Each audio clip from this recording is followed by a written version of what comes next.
okay, I'm going to go back to the fallacies. Okay. I don't want to work in television. Do you hear that often? Not in Los Angeles, you don't. Right. But But you do hear it a lot out in the rest of the world. still? To a very large extent, yeah. There's a, I mean, it's less now, and Television I know where extraordinary now. I know where you're going with that. Yeah. But there's still this idea out there that there's something more grand or more legitimate or more, I don't know what the word. Legitimate is There's the word. something more legitimate about writing a feature. Yeah. Which is a completely misguided notion, by the way, because of what you're starting to allude to, which is that, and this isn't an answer to your question, I just want to go to where you started to go. All right. Which is that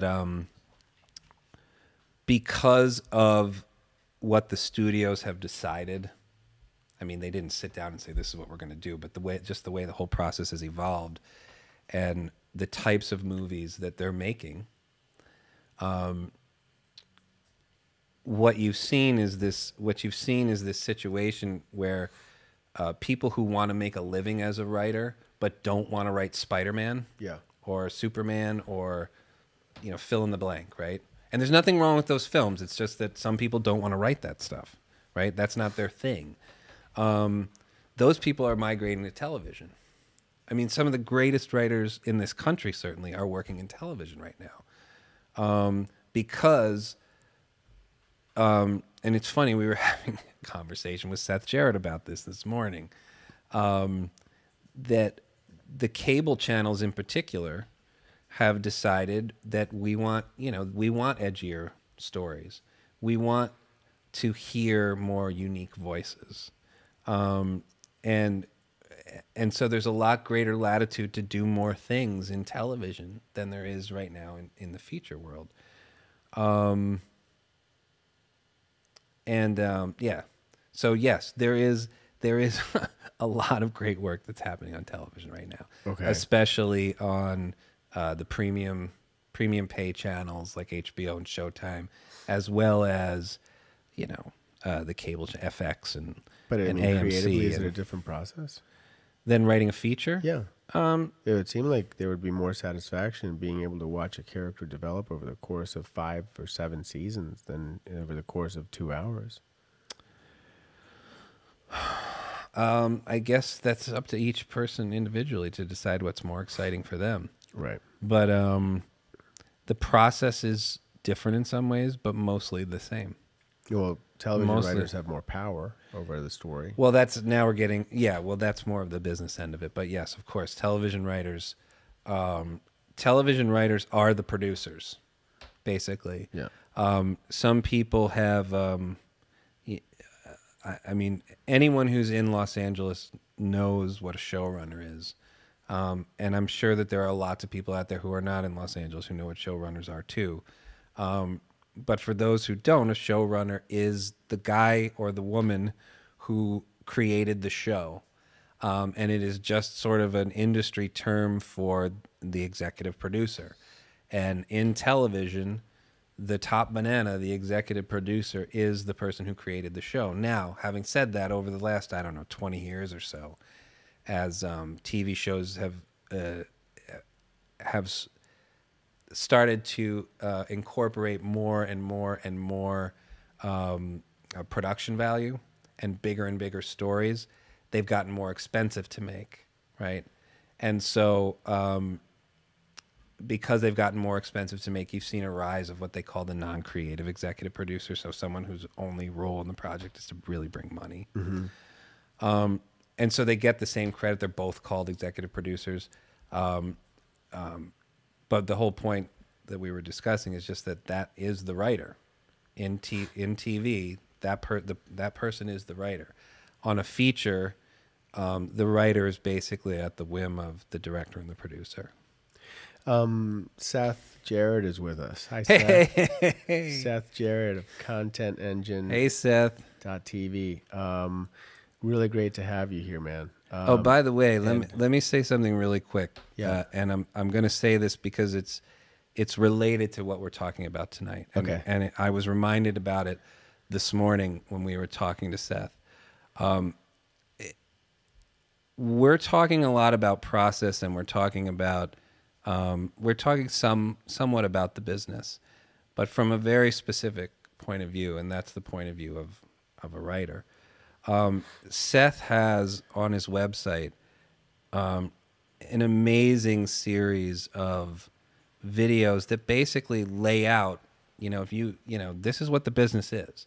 So if anyone has questions about the business and how it works on sort of a day-to-day basis, and when I say the business, I am really talking about the mainstream industry here.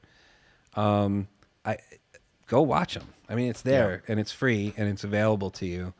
And there are several of them. I don't know how many episodes he has. Maybe he'll type it into the chat. Seth, type it into the chat. Type it into the chat, Seth. How many are there? But that is a resource that I strongly recommend everyone take advantage of. And not just because I know Seth a little bit and we're friendly, but because it's invaluable. The information that he gives everybody in his Hollywood Drive and Talk series. I mean, you couldn't pay enough for that information, and he's giving it away for free. So check it out. Seth he did bring up a point, and that is that television is a great launching pad for careers in features. I'm going to play devil's advocate with that point in a second, but let me first get the full point that Seth is making in the chat. Sure. And he's saying that, for example, I mean, where was Claire Danes before Homeland, or Tina Fey? She got her start in television as well. Sure. And there's lots of showrunners that start in television and then go on to feature film careers. Well, yeah. It's big, it's flashy, and it's global, right. Quote unquote. Sure. Meaning to have a career in features. Well, look, this is the thing that I wanted to say mostly, is that television supports the industry still. I mean, things are evolving, but that is still the case. That's where the work is. Mm-hmm. I mean, how many features get made a year? Seth, since you're listening, you probably know that number better than me. But the studios release what?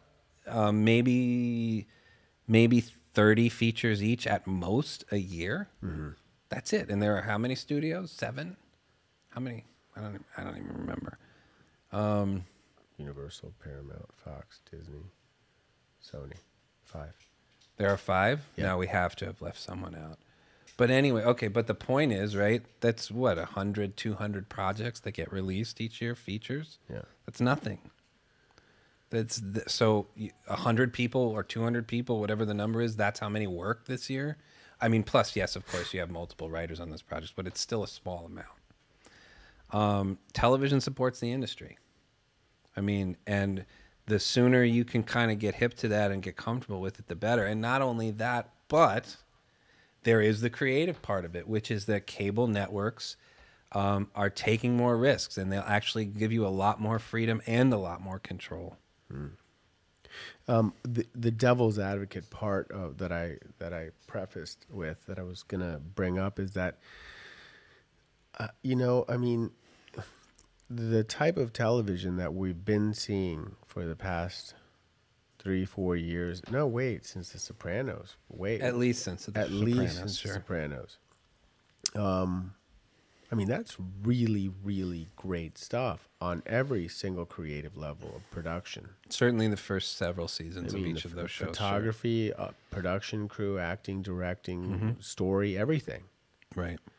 Everything about it. So I don't think that it's do this and then you can go there. I don't think that there's any problem with do this and keep doing it, sure. Yeah. I agree. I mean, Breaking Bad is extraordinary television. The Wire was and continues to be, because it lives on, extraordinary television. Right. And even, by the way, wait. I see. I even put it in a box. Mm-hmm. I said extraordinary television, extraordinary storytelling. Sure.